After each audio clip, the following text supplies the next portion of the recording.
Anne Le Gall, en direct de la Maison de la Radio. On va parler du réchauffement climatique avec vous, Anne.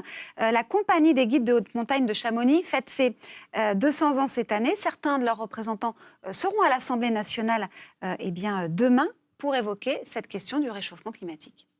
Oui, car ces professionnels en sont les témoins directs de ce réchauffement depuis 20 ou 30 ans. Ils ont vu les paysages se modifier. Autour du Mont Blanc, le recul des glaciers s'est accéléré depuis les années 90. La haute montagne est devenue plus grise, plus rocailleuse.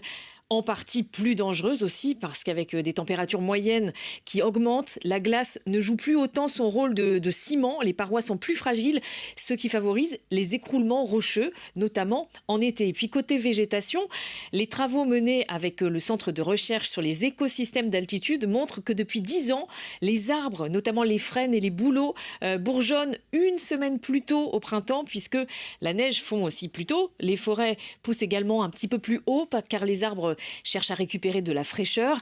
Et puis dans les massifs d'altitude, le nombre d'espèces végétales a doublé en l'espace de 150 ans. Et Anne, du côté de l'enneigement en hiver, quelle sera l'évolution ?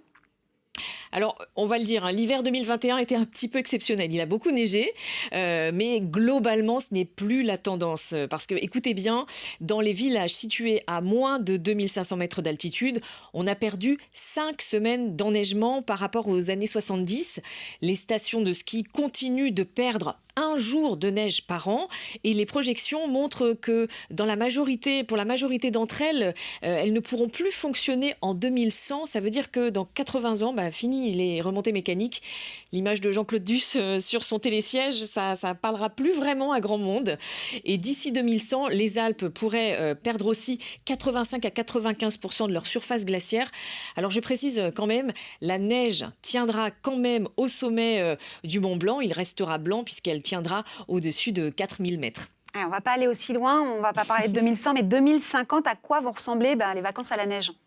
Alors, c'est parti pour des vacances en moyenne montagne dans le secteur du Mont Blanc dans 30 ans. Eh bien, on peut dire que l'hiver, la neige tiendra un mois de moins que dans les stations actuellement. Les stations vont devoir donc diversifier leurs activités. Et l'été, en 2050, il fera chaud. Il devrait y avoir 20 à 30 jours de canicule par an contre 5 à 10 jours aujourd'hui. Au-dessus de 1500 mètres, les températures seront en revanche très agréables à l'intersaison.